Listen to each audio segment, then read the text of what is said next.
CMR jewellers సువర్ణ సంక్రాంతి సంబరాలు బంగారు ఆభరణాలపై 1050% తగ్గింపు. నమస్తే వ్యూస్. సైఫ్ అలీ ఖాన్ మీద దాడి మీరు అందరూ చూశారు, అంత న్యూస్లో అంతా అదే ఉంది. ఇప్పుడు ఇవాళ మార్నింగ్ అటాక్ చేసిన పర్సన్ని కూడా పట్టుకున్నారు పోలీసులు. కానీ ఇలాంటి సంఘటనలు ఎందుకు జరుగుతున్నాయి, సెలబ్రిటీస్ మీద ఎందుకు జరుగుతున్నాయి, కానీ కేవలం మనీయే దీనికి కారణమా? ఇవన్నీ మనం మాట్లాడదాం. ఇవాళ భరద్వాజ్ గారు మనతో ఉన్నారు, ప్రముఖ సినీ అనలిస్ట్. నమస్తే సార్. నమస్తే. సెలబ్రిటీస్ మీద దాడులు అన్నది ఇంత తీవ్రంగా ఇంతకు ముందు అయితే చూడలేదు. కొద్దిపాటి దాడులు అయితే చూసాము. ప్రెస్ మీట్లు ఇవాళ అట్లా జరిగినప్పుడు, ఏదో ఫంక్షన్ జరిగినప్పుడు వాళ్ళ వస్తువులు లాగేసుకోవడం, వాళ్ళ జుట్టుపైకి అలా చేయడం అయితే చూసాము. అవును. కానీ ఇంట్లోకి చొరబడి కత్తితో దాడి చేసి 1 crore అడగడం అనేది, డిమాండ్ చేసి 1 crore డిమాండ్ చేశాడు. అదే అవును అనేది బయటకు చెప్తున్న మాట. అయితే ఇంతకంటే పెద్ద దాడులు కూడా జరిగినాయి గతంలో బాలీవుడ్లోనే. అంటే గుల్షన్ కుమార్, టీ సిరీస్ గుల్షన్ కుమార్ని కాల్ చేసినటువంటి సందర్భం చూసాం మనం. అలాగే ఇంకొక సింగర్ని చంపేసినటువంటి సందర్భం చూసాం. రాబరీ అయినా సరే, అవి రాబరీ కాదు, రాబరీ కాదు, రకరకాల పద్ధతుల్లో దాడులు. అవును, ఇది కేవలం రాబరీ. ఇది రాబరీ. అంటే ఇతను ఇక్కడ సెక్యూరిటీ తక్కువ ఉంది కాబట్టి ఇక్కడికి జొరబడచ్చు అనుకుని వచ్చినట్టుగా చెప్తున్నారు. కానీ యాక్చువల్గా ఇన్సిడెంట్ జరిగిన తర్వాత పోలీసులు ఈ సీసీ కెమెరా ఫుటేజ్ ఇదంతా వెరిఫై చేసిన తర్వాత ఒక మాట చెప్పారు.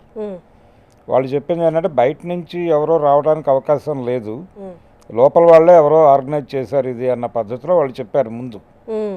తర్వాత ఫైనల్గా ఈ మాట బయటకు వచ్చింది. ఇదే టైంలో ఆవిడ కరీనా కపూర్ గారు ఒక ట్వీట్ చేశారు. ఆ ట్వీట్లో ఇదొక దురదృష్టకరమైన సంఘటనే, కానీ ఇప్పుడు ఈ ఇన్సిడెంట్ మీద ఎవరు స్పెక్యులేషన్స్ చేయొద్దు అని చెప్పి ఆవిడ విజ్ఞప్తి చేశారు అందరికీ. అంటే బిట్వీన్ ది లైన్స్ వెళ్ళి మాట్లాడటం అనేది చాలా ఎక్కువ అయిపోయింది ఈ మధ్య. అందుకని ఈ ఇన్సిడెంట్ మీద వేరే వేరే కోణాల్లో మాట్లాడతారేమో అని భయపడింది. అంటే వాళ్ళ ఫ్యామిలీ గొడవలు కారణమా దగ్గర నుంచి మొదలుపెట్టి పర్సనల్ ఏరియాకి వెళ్ళి మాట్లాడతారేమో అని భయపడి అవేవి వద్దు, ఎవరు స్పెక్యులేట్ చేయకండి, ఇన్సిడెంట్ అయిపోయింది, ఆల్రెడీ ఎవరు అనేది ట్రేస్ అయిపోయింది, దొరికిపోయాడు అతను, ఇంకా అంతకు మించి గొడవ చేయొద్దు అన్న పద్ధతిలో ఆవిడ ప్రపంచానికి విజ్ఞప్తి చేయటం ఒకటి కనిపిస్తుంది. అంటే ఇతనికి లోపల ఎవరో సపోర్ట్ చేస్తే లోపలికి వెళ్ళాడు అనేది ఒక వెర్షన్ పోలీసుల వైపు నుంచి. హెల్ప్ చేశారు అని ఇతను బెదిరించి మొత్తానికి వాళ్ళిద్దరికీ మధ్య జరిగినటువంటి ఘర్షణలో ఇతను కత్తి తీశాడు. ఆయనకి 6 చోట్ల అని 8 చోట్ల అని ఇలా చెప్తున్నారు. ఒక వీన్ కట్ అయింది, డాక్టర్లు ఈవెన్ స్పైనల్ కార్డ్ కూడా బాగా టచ్ అయ్యి దగ్గరికి గాయమైనట్టు. అవును, గాయమైంది, అయిపోయింది ఆల్రెడీ. కానీ స్పైన్కి టచ్ అయిందంటే ప్రాబ్లమ్స్ వస్తాయి కదా సార్ ఫ్యూచర్లో? లేదు, అంటే సీరియస్గా ఏదన్నా అటాక్ జరిగి ఉంటే, అంటే దాన్ని హర్ట్ చేసి ఉంటే ప్రాబ్లం వస్తుంది, కానీ కత్తితో అలాంటివి జరగవు. కాబట్టి అతనికి ఆరోగ్యపరంగా ఇబ్బంది ఏం లేదు, వచ్చేస్తాడు, కోలుకుని బయటకు వచ్చేస్తాడు. కానీ ఈ ఇన్సిడెంట్ మాత్రం గుర్తుండిపోతుంది అలా వాళ్ళకి. మీరు అన్నట్టు జనాలు అనుకుంటున్నట్టు మెయిడ్ హెల్ప్ చేసుండొచ్చా అని. మనం న్యూస్లో చూస్తే ఒక మెయిడ్ ఎవరైతే చేతి కట్టుకుని తిరుగుతున్నారో, స్పెక్యులేషన్ అని కాదు, కానీ సైఫ్ అలీ ఖాన్కి అన్ని గాయాలైతే ఆవిడకి జస్ట్ ఇదొక్కటే రిస్ట్కి బ్రాండ్ కట్టుకొని ఉంది ఆవిడ. అవును, అంటే తన్ని ముందు కంట్రోల్లోకి తీసుకున్నాడు అతను అనేది ఎస్టాబ్లిష్ చేశారు. అయితే ఎవరో ఒకళ్ళు సహాయం చేశారన్నప్పుడు మళ్ళీ ఈ పేరే వినిపించింది. అందుకని ఏదో లింకులు ఉండొచ్చు అనేది. ఈ లింకులు ఉండటము, ఈ అటాక్స్, వీటి వెనకాల రకరకాల కారణాలు ఉంటాయి. ఒకటి ఆర్థికమైన, ఇది కౌటుంబిక గొడవ కాకపోతే ఆర్థిక పరమైనటువంటి దాడే అనుకుంటే ₹1 కోటి అడగటం అనేది ప్రోగ్రామ్ అయి ఉంటాయి. అంటే డబ్బులు ఇచ్చేస్తే వెళ్ళిపోయి ఉండేవాడా దాడి చేయకుండా అనేది. చిన్నపిల్లని ఫస్ట్ పట్టుకున్నారు సైఫ్ అలీ ఖాన్, కరీనా కపూర్కి 2 మగపిల్లలు. అవును, అందులో చిన్నపిల్లాన్ని ఫస్ట్ పట్టుకొని బెదిరించాడు అని. అవును, అదే బెదిరించడం ద్వారా ఏదో జరగబోతోంది, నేను హామ్ చేయబోతున్నాను కాబట్టి ₹1 కోటి ఇవ్వండి నేను వెళ్ళిపోతానని చెప్పడం అతని ఉద్దేశం. అంటే దీనికి నేపథ్యం ఏమిటి, ఇంత స్థాయిలో ఎందుకు తెగిస్తున్నారు అనేది ఒక నేపథ్యానికి వెడితే అక్కడ ఉన్నటువంటి పావర్టీ అనండి, లేకపోతే ఏదైనా అనండి, అది కూడా ఒక ఇలాంటి ఇన్సిడెంట్లు జరిగినప్పుడు ఆ కోణంలో కూడా చూడాల్సి ఉంటుంది. అంటే విపరీతమైనటువంటి దరిద్రం కూడా ఉంటుంది. సంపద ఎక్కడ ఉంటుందో, అది ఫైనాన్షియల్ క్యాపిటల్ ఇండియాకి, బాంబే అనేది. అక్కడ ఒక సినిమాలో నటించి 50 కోట్లు తీసుకునే వాళ్ళు ఉంటారు. అనేక పనులు చేసి డబ్బులు దొరక్క తిండికి మాడిపోయే వాళ్ళు ఉంటారు. అవును సార్. రెండూ నడుస్తాయి ప్యారలల్గానే. సహజంగా వీళ్ళు వాళ్ళు కలహించుకుంటూ ఉంటారు, గొడవ పడుతూ ఉంటారు. వీళ్ళు వాళ్ళ నుంచి డబ్బులు ఎక్స్పెక్ట్ చేస్తుంటారు. అలాగే తమ సంపద తమకి చెందాల్సింది వాళ్ళు దోచుకుంటున్నారు అనే ఒక ఫీలింగ్ కూడా ఉంటుంది వీళ్ళకి సహజంగానే. ఇది కొంత కోపావేశానికి దారితీస్తుంది. అతను అటాక్ చేయడంలో అది కూడా కనిపించి ఉండొచ్చు. ఈయన హీరో, ఈయన మీద దాడి చేయటం ఇది బయట ట్రోల్ అవుతున్నటువంటి విషయం. అంటే అంతటి హీరో అంతమందిని కొడతాడు తెర మీద, ఇదేంటి ఇతని చేతుల్లో ఇన్ని గాయాలు పాలవటం, దాదాపు 7-8 కత్తిపోట్లు 6 కత్తిపోట్లు దిగటం వెనకాల అంత వీక్గా ఉన్నాడా సైఫ్ అని కొంతమంది మాట్లాడేస్తున్నారు. అటాకర్ని చూసారా సార్? పీలగా ఉన్నాడు. అవును, అదే అతన్ని చూసి అతని ఫోటో పోలీసులు రివీల్ చేసిన తర్వాత ఈ గొడవ జరుగుతోంది. ఈ మాటలు అంటే అంత బలిష్ఠుడైనటువంటి సైఫ్ ఇతన్ని కంట్రోల్ చేయలేకపోయాడా అని.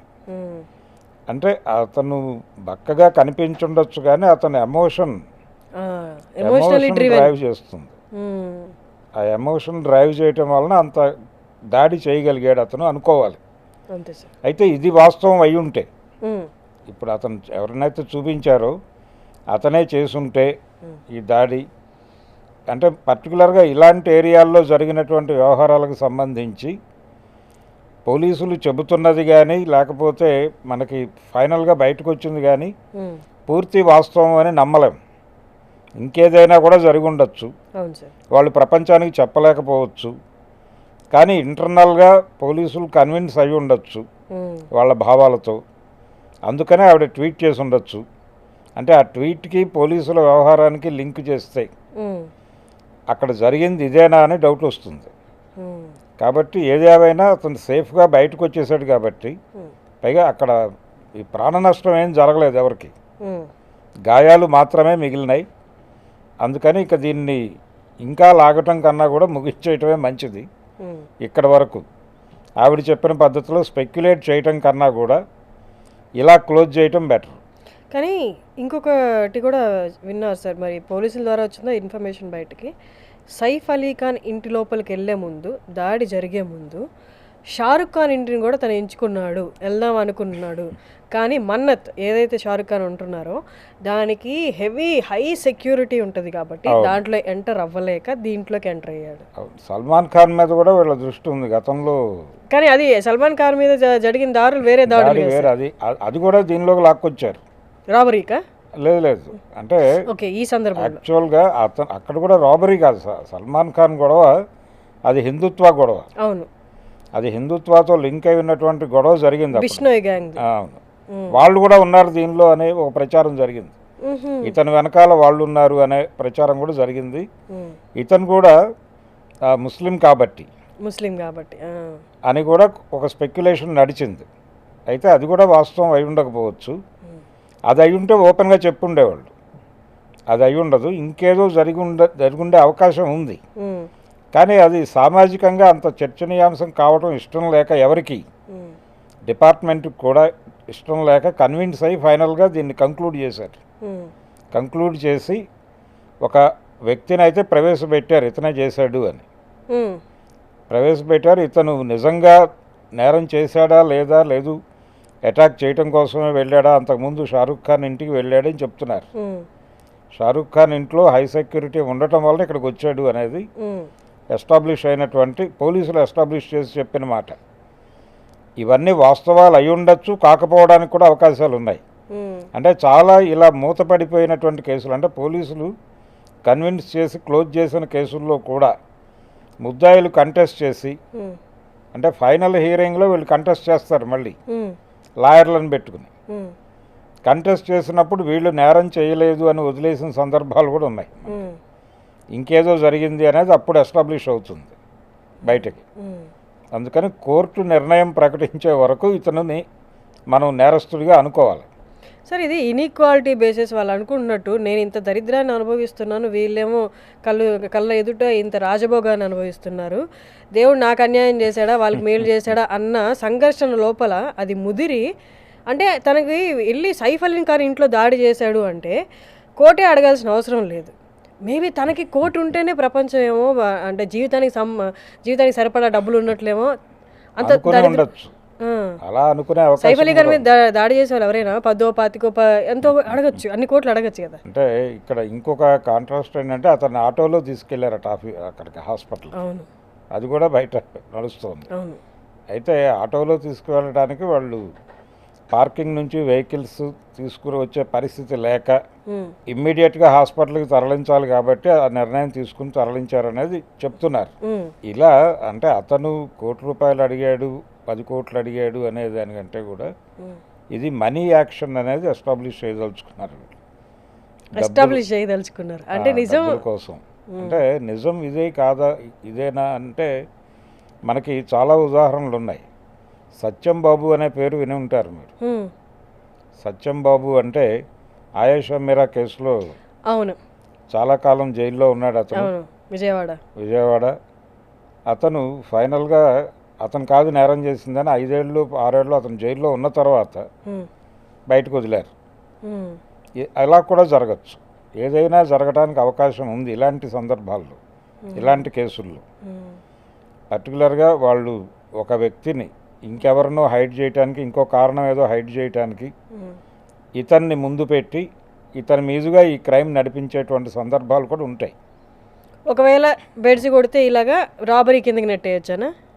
ఇలా దీన్ని ఒక రకంగా ఒప్పందం కేసులు అంటారు.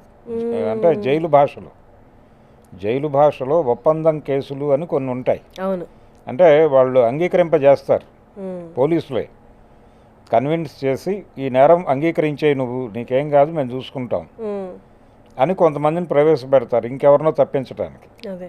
ఇంట్లో ఇంకేదో గొడవ జరిగి ఇంకెవరో దాడి చేస్తే వాళ్ళని కోర్టు ముందు పెట్టడానికి కుటుంబానికి సంబంధించిన ఇబ్బంది ఏదో ఉంటే, అంటే వాళ్ళు చెప్పిన కారణానికి వీళ్ళు పోలీసులు కన్విన్స్ అవుతాయి, అంటే దానివల్ల సమాజానికి ఇబ్బంది లేదు అనుకున్నప్పుడు కన్విన్స్ అవుతారు. వీళ్ళు కన్విన్స్ అయినప్పుడు జరిగిన ఇన్సిడెంట్ ఆల్రెడీ బయటకు వచ్చేసింది. ఈ ఇన్సిడెంట్ని హైడ్ చేయలేరు వాళ్ళు. ఇది హాస్పిటల్కి వెళ్ళాడు ఆయన కాబట్టి మెడికో లీగల్ వ్యవహారం అవుతుంది ఇది. అందుకని ఎవరో ఒకళ్ళని అక్కడ పెట్టాలి, ఆ ఉద్దేశంతో కూడా ఇతన్ని తెచ్చిపెట్టి ఉండొచ్చు.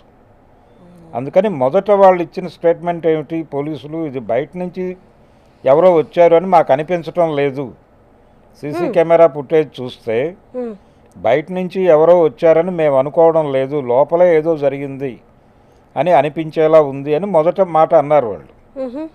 ఆ తర్వాత వచ్చినటువంటి కంక్లూజన్ ఇది.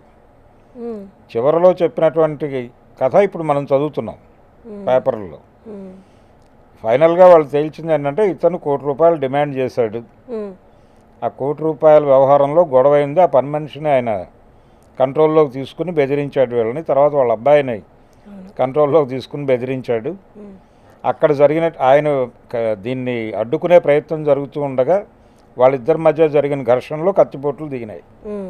ఇది ఫైనల్గా వాళ్ళు డిజైన్ చేసినటువంటి స్టోరీగా కనిపిస్తుంది. ఓకే, కానీ తను ఎవరైతే హాస్పిటల్కి తీసుకెళ్లారో సైఫ్ అలీ ఖాన్ గారి మొదటి భార్య కొడుకు ఇబ్రహీం అలీ ఖాన్, తను ఆ ఇంట్లో ఉన్నాడా అన్నది తెలియట్లేదు దాడి జరిగినప్పుడు. లేకపోతే ఎవరు ఫోన్ చేసి ఇబ్రహీంకే ఎందుకు ఫోన్ చేశారు, ఇబ్రహీం ఎందుకు వచ్చాడు? ఇబ్రహీం ఇంకా చిన్న పిల్లోడే, 20 ఏళ్ళు 22 21 ఏళ్ళు ఉన్నారు. అంటే ఉండుండొచ్చు, ఇంట్లో ఉండుండొచ్చు అనుకుందాం. అంటే ఇలాంటి సంఘటనల్లో అనేక కోణాలు ఉంటాయి సహజంగానే. ఇది కుటుంబ వ్యవహారంగా కూడా మార్చే ప్రయత్నం జరుగుతుంది అనేది ఆవిడిచ్చినటువంటి కరీనా కపూర్ ఇచ్చినటువంటి ట్వీట్లో మనకు అర్థమవుతుంది. అంటే స్పెక్యులేట్ చేయొద్దు అనే ఆవిడ అన్న ఉద్దేశం ఇదే కావచ్చు, మేబీ ఇదే అయి ఉండే అవకాశం ఉంది. ఎందుకంటే ఇది ఆయనకి ఈ 2 సంసారాలు అనేది ప్రపంచానికి తెలుసు.